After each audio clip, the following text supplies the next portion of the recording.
Hi guys, welcome to Fit with Karla Katte. This is Vinod Bhaskaran. இன்னைக்கு வந்து நம்ம கர்லா கட்டை வந்து எப்படி லிஃப்ட் பண்ணுறது, நியூட்ரல் பொசிஷன் என்ன, ஸ்விங்ஸ் எப்படி பண்ணுறது, பேசிக் ஸ்விங்ஸ், இது எல்லாமே நம்ம இந்த வீடியோவில் பார்ப்போம். ப்ளஸ் அடுத்தடுத்த வீடியோலையும் இது ரெகுலராக இனிமேல் நம்ம அதோட step by step basic, moderate, expert level வரைக்கும் அந்த ஸ்விங்ஸ் எல்லாமே நம்ம ரெகுலராக பார்க்க ஆரம்பிப்போம். நம்ம இன்னைக்கு நம்ம என்ன பார்க்க போகிறோம் அப்படின்னா மசில்ஸ் பற்றி படிக்கிறது தான். என்னன்னா இன்னைக்கு நம்ம ஒரு கர்லா கட்டை ஸ்விங் பண்ணுறப்பையோ, நான் வந்து ஒரு இந்தியன் பார்பல் சம்டோலா நான் யூஸ் பண்ணுறப்பையோ, இல்லை ஒரு கடா யூஸ் பண்ணுறப்பையோ, ஸ்விங்ஸ் வந்து யாருனாலும் பண்ணலாம், எப்படி வேணாலும் பண்ணலாம். பட் அது எந்த மசிலை ஹிட் பண்ணுது அப்படிங்கிறது நமக்கு தெரியணும். இன்னொன்று என்ன அப்படின்னா பேசிக்கானது, ஏன் உடம்புல என்ன மசில் இருக்குது, பேசிக். நீங்கள் ரொம்ப இன்டென்ஸ் மசில்லாம் போய் பார்க்க தேவையில்லை. பேசிக்கான மசில்ஸ்ப்பா, ஒரு 6 மசில்ப்பா, அந்த மசிலை பற்றி மட்டும் நான் தெரிஞ்சால் போதும்ப்பா. அதை வச்சு நான் இன்னைக்கு என்ன ஒர்க் அவுட் விளாண்டேன்னா, நான் இன்னைக்கு ஒரு லேட் மசிலுக்கு விளாண்டேன், நான் இன்னைக்கு ஒரு டெல்டாய்ட் மசிலுக்கு விளாண்டேன் அப்படிங்கிறது, அந்த அளவுக்கு எனக்கு ஒரு நாலேஜ் இருந்தால் போதும் அப்படிங்கிறதுனால தான் இந்த ஒரு வீடியோவை வந்து நான் அப்லோட் பண்ணுறேன் நான். ப்ளஸ் அதே மாதிரி என்ன அப்படின்னா இந்த கர்லா கட்டையோட மெயின் இது என்ன அப்படின்னா ஃப்ளெக்சிபிலிட்டி, அவ்வளோதான். நான் இன்னைக்கு ஒரு ஒர்க் அவுட் பண்ணுறப்ப எனக்கு வந்து என்னோட ஜாயிண்ட், என்னோட மசில்ஸ், இதுக்கு வந்து ஒரு ஃப்ளெக்சிபிலிட்டி கொடுக்கணும் அப்படிங்கிறதுக்காண்டி தான் இந்த கர்லா கட்டை வந்து மெயினாக யூஸ் பண்ணுறது. ஸோ இதில் வந்து இன்னொன்று இருக்குது, குவாடினேஷன்ஸ். ஸோ இப்போ நான் ஒரு 2 கர்லா கட்டை யூஸ் பண்ணுறேன். ஸோ அது நான் எனக்கு ஸ்விங் பண்ணுறப்ப எனக்கு அந்த குவாடினேஷன் கிடைக்கும். ஸோ எனக்கு இன்னொன்று என்ன அப்படின்னா ஃப்ளெக்சிபிலிட்டி கிடைக்கும், மொபிலிட்டி எக்ஸசைஸ் நான் பண்ணுறேன், நான் ஸ்ட்ரென்தனிங்கும் பண்ணுறேன். ஸ்ட்ரென்தனிங் இதில் எப்படி நடக்கும் கர்லா கட்டை அப்படின்னு கேட்டிங்கன்னா, எஸ், நீங்கள் வந்து ஃபஸ்ட்டு ஒரு 3 kg நான் யூஸ் பண்ணி ஒரு 5 kg யூஸ் பண்ணுறப்ப எனக்கு வந்து அது மொபிலிட்டி ட்ரைனிங்காக யூஸ் ஆகுது, ஒரு ஃப்ளெக்சிபிள் ட்ரைனிங்காக யூஸ் ஆகுது. பட் இதே இது நான் வந்து ஒரு 12 kg யூஸ் பண்ணுறப்ப, எஸ், என்னோட வெயிட் அதிகமாக யூஸ் பண்ணுறப்ப அது வந்து ஸ்ட்ரென்தனிங்கும் ப்ரொமோட் ஆகுது. ஸோ இப்போ வந்து நம்ம என்ன பண்ணலாம் அப்படின்னா ஒரு ரொம்ப simple major groups of muscles மட்டும் நான் உங்களுக்கு சொல்லிக் கொடுக்குறேன் நான். So from top to bottom என்ன அப்படின்னா செஸ்ட், ஃபர்ஸ்ட் வந்து செஸ்ட் சொல்லுவாங்க. ஸோ செஸ்ட்டோட டெக்னிக்கல் நேம் வந்து பெக்டோரலிஸ் அப்படிங்குவானுங்க. பெக்டோரலிஸ் மேஜர் அண்ட் மைனர் ரெண்டுமே இருக்குது. ஸோ செஸ்ட்டோட இது வந்து பெக்டோரலிஸ். ஸோ இதுக்கு அடுத்து உள்ளது வந்து wings muscle. So wings muscle வந்து லேட் மசில்னு சொல்லுவாங்க, இல்லைன்னா லேட்டஸ்மஸ் டோர்சி அப்படிங்குவாங்க இது. ஸோ இதுக்கு அடுத்த மசில் என்ன அப்படின்னா பைசஸ் பிராச்சி. ஸோ இதுதான் அந்த பைசஸ் பிராச்சி. அதுக்கு அப்படியே பின்னாடி உள்ள மசில் தான் ட்ரைசஸ் பிராச்சி. இதுக்கு அடுத்து இது வந்து ஃபோர்ஆர்ம் மசில். அதுக்கடுத்து என்ன அப்படின்னா deltoid. டெல்டாய்ட்லேயுமே it is segmented into 3 muscles, posterior, anterior and lateral சொல்லிட்டு 3 muscles இருக்கு. ஸோ டெல்டாய்ட் மசில்னா என்ன அப்படின்னா இதுதான் டெல்டாய்ட் மசில். ஸோ இதோட ஜாயிண்ட் மசில் தான் ட்ரபீசியஸ் மசில்னு சொல்லுவாங்க. So this is the traps, upper traps. இந்த அப்பர் ட்ராப்ஸ்ல இருந்து இந்த பின்னாடி வரைக்கும் போகிறது தான் லோவர் ட்ராப்ஸ். ஸோ இந்த பின்னாடிக்கு பேக் மசில், அந்த சென்டர் ஃபுல்லாகவே it comes under the drop muscles. So இதுக்கடுத்து உள்ளது தான் நம்ம அப்பர் பாடியில் இருக்க main muscle, core muscle. So இது வந்து அப்டமன் மசில் இருக்கும். ஸோ இது அப்டமனோட சேர்ந்து ஓப்ளிக் மசில் இந்த 2 சைட்லையும் பிரிச்சிருக்கும்.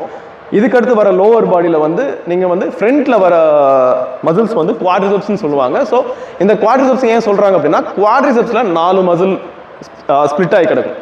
ஸோ அந்த 4 மசில் கம்பைன்டு தான் குவாட்ரிசெப்ஸ் மசில். இந்த குவாட்ரிசெப்ஸ் மசிலுக்கு பின்னாடி உள்ளது தான் ஹாம்ஸ்ட்ரிங் மசில். இந்த ஹாம்ஸ்ட்ரிங் மசில் கீழே இருக்க லோவர் இங்கே வந்தீங்கன்னா this is the cough muscle. So இதுதான் அந்த காஃப் மசில். ஸோ இந்த பேசிக் மசிலோட நேம்ஸ் மட்டும் நீங்கள் படித்து வச்சுருந்தீங்கனாலே, படிக்க வைக்கணும் தேவையில்லை, ஜஸ்ட் அதை வந்து ரிமெம்பரன்ஸ் பண்ணி வைங்க. இது என்னோட பாடியை பற்றி நான் தெரிஞ்சுக்கிறேன். ஸோ இந்த பாடியில் இந்தந்த மசில்லாம் இருக்குது, நான் சொல்கிறேன் இந்த மசில்ஸ் மட்டும் நீங்கள் தெரிஞ்சு வச்சுக்கோங்க.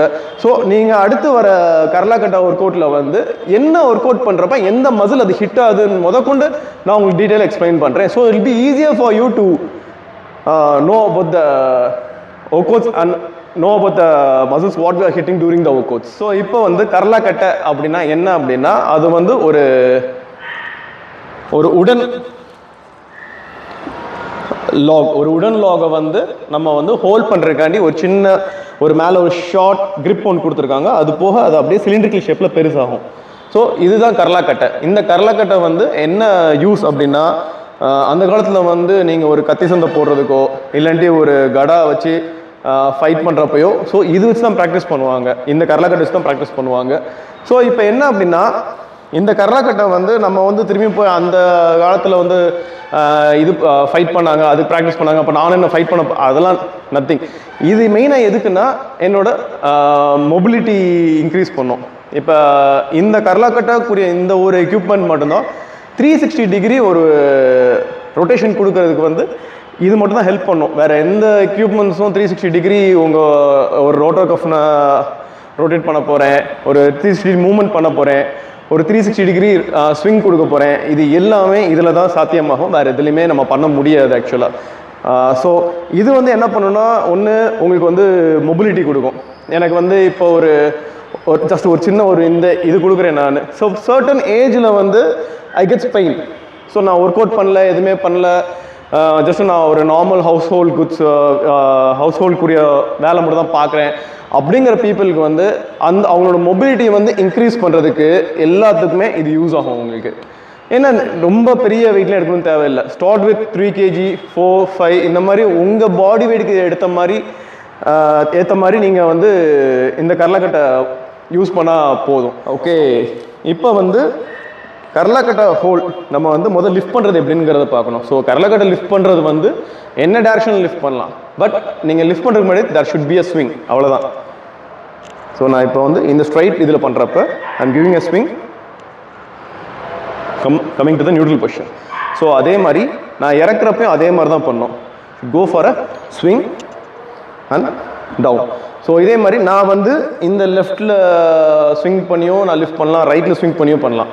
ஃபார் எக்ஸாம்பிள் ஒரு ஸ்விங் கொடுக்குறேன் and coming to the neutral position. அதே மாதிரி நான் ட்ராப் டவுன் பண்ணுறப்ப ஒரு ஸ்விங் கொடுத்து ட்ராப் டவுன் பண்ணுறேன். எதுக்கு இது நான் பண்ணுறேன், எதுக்கு இந்த ஸ்விங் கொடுக்குறோம் அப்படின்னா, என்னோட பர்டிகுலர் ஜாயிண்ட் மசிலுக்கு வந்து நான் ஸ்ட்ரெஸ் கொடுக்கல. நான் வந்து ஜஸ்ட் ஒரு சின்ன ஒரு மோஷன் கொடுக்குறப்ப அது அழகாக மேலே போய் எனக்கு வந்து இங்கே நிற்கும். ஜஸ்ட் லைக் அ பெண்டுலம். ஒரு பெண்டுலம் எப்படி நீங்கள் ஒரு ஸ்விங் கொடுக்குறீங்களோ அந்த ஸ்விங் தான் நம்மளை அப்படியே அடுத்த ரொட்டேஷன் கொண்டு போகிறதுக்கும் it helps as.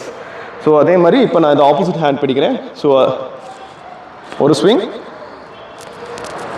And coming to the neutral position. Okay, சரி இப்போ அடுத்தது மெயினான ஒரு இது என்னன்னா நியூட்ரல் பொசிஷன். இந்த நியூட்ரல் பொசிஷன் எப்படி பண்ணுறது அப்படின்னா, இதுதான் இந்த நியூட்ரல் பொசிஷன். உங்களோட எல்போ வந்து 90 டிகிரியில் இருக்கணும். அதே மாதிரி அதே எல்போ வந்து உங்கள் கரலக்கட்டைக்கு 90 டிகிரியில் இருக்கணும். ஸோ இது வந்து பானா ஷேப்பில் இருக்கணும். இது வந்து வெளியவோ இல்லை உள்ள இப்படியோ பண்ணவே கூடாது. ஸோ நியூட்ரல் பொசிஷன்ங்கிறது இதுதான் நியூட்ரல் பொசிஷன். நியூட்ரல் பொசிஷன் வந்து ஒரு பேசிக் பொசிஷன். இந்த பேசிக் பொசிஷன் தான் எல்லா கரலாக்கட்டை ஒர்க் அவுட்ஸ்க்கும் நீங்கள் ரெஸ்டிங் பொசிஷன், ஸ்டார்டிங் பொசிஷன் எல்லாமே இந்த நியூட்ரல் பொசிஷன் தான் வரும். ஃபார் எக்ஸாம்பிள் வந்து ஒரு ஸ்விங் கொடுக்குறேன். ஸோ ஸ்விங் கொடுத்த பிறகு எனக்கு வரது வந்து இந்த நியூட்ரல் பொசிஷன் தான் நான் வந்து திரும்பி வரேன். So this is the starting position, this the resting position, this the neutral position. நீங்கள் இது எப்படினாலும் பேர் வச்சுக்கலாம் நீங்கள்.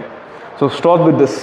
ஸோ இதை ப்ராக்டிஸ் பண்ணுங்கள். இது எப்படி ப்ராக்டிஸ் பண்ணலாம்னா, ஒரு 1 minute வந்து நீங்கள் இதை ஸ்டாண்ட் பண்ணி பழகணும். ஸோ 1 minute ஸ்டாண்ட் பண்ணிட்டீங்கன்னா you are just mastering the neutral position of the karlakattai.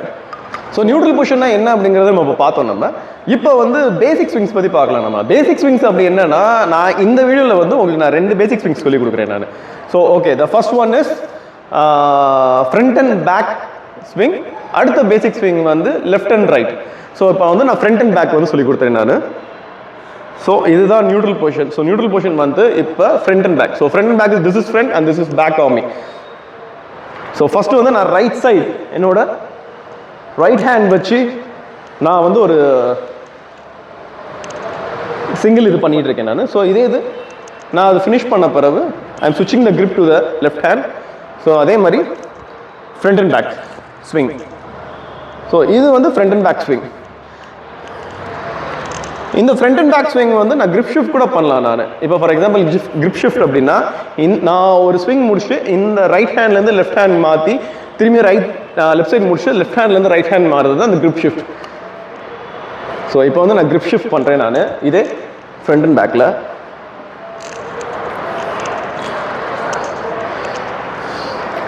So இதுதான் front and back swing with grip shift.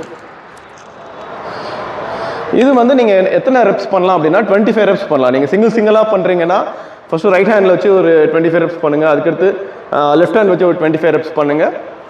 அதுக்கடுத்து கிரிப் ஷிஃப்ட் பண்ணுறீங்கன்னா டோட்டலாக 25 ரெப்ஸ் பண்ணலாம் நீங்கள். ஸோ இது வந்து ஸ்டார்டிங் ஆஃப் எவ்ரி பேசிக். அதாவது நான் இப்போ வந்து ஒரு வார்ம் அப் பண்ணுறேன் அப்படின்னா, வார்ம் அப்பில் வந்து ஃப்ரண்ட் அண்ட் பேக் ஸ்விங்கும் இருக்கணும், லெஃப்ட் அண்ட் ரைட் ஸ்விங்கும் இருக்கணும். ஓகே, இப்போ வந்து நம்ம ஃப்ரண்ட் அண்ட் பேக் ஸ்விங்ஸ் பார்த்தோம், கிரிப் ஷிஃப்ட்டோட பார்த்தோம். இப்போ அதே மாதிரி லெஃப்ட் அண்ட் ரைட் ஸ்விங் வந்து வித் கிரிப் ஷிஃப்ட்டோடு சேர்த்து பார்க்கலாம், தனித்தனியாக பண்ணால் எப்படி இருக்கணும் பார்க்கலாம் நம்ம. ஸோ இதுதான் neutral position, starting with neutral position. இப்போ வந்து நான் ஃப்ரண்ட் அண்ட்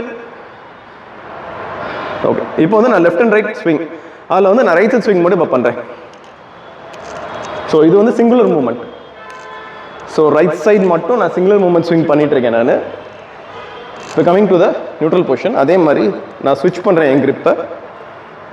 இப்போ லெஃப்ட் ஹேண்ட் யூஸ் பண்ணி அந்த ஸ்விங் பண்ணுறேன். ஸோ தனித்தனியாக பண்ணிங்கன்னா 25 ரெப்ஸாக பண்ணுங்கள். சேர்ந்து பண்ணிங்கன்னா கிரிப் ஷிஃப்ட்டோடு சேர்ந்து பண்ணிங்கன்னா டோட்டல் 25 ரெப்ஸ் பண்ணுங்கள். ஸோ இப்போ கிரிப் ஷிஃப்ட்டோட பண்ணுவோம் நம்ம. அண்ட் கிரிப் சேஞ்ச், ஒரு ஸ்விங், கிரிப் சேஞ்ச், ஒரு ஸ்விங். ஸோ இந்த மாதிரி பண்ணிங்கன்னா 25 ரெப்ஸ் பண்ணுங்கள். ஸோ இப்போ நம்ம என்னென்ன பார்த்துருக்கோம்னா, நம்ம கரலக்கட்டை லிஃப்ட் பண்ணுறது எப்படின்னு பார்த்துருக்கோம், நியூட்ரல் பொசிஷனில் நிற்கிறது ஸ்டாண்டப் பண்ணுறது எப்படின்னு பார்த்துருக்கோம், அதே மாதிரி ஃப்ரண்ட் அண்ட் பேக் ஸ்விங் பார்த்துருக்கோம், அதில் கிரிப் ஷிஃப்ட்டும் பார்த்துருக்கோம், அப்புறம் left and right swing with grip ஷிஃப்ட்டும் சேர்ந்து பார்த்துருக்கோம். So keep practising guys.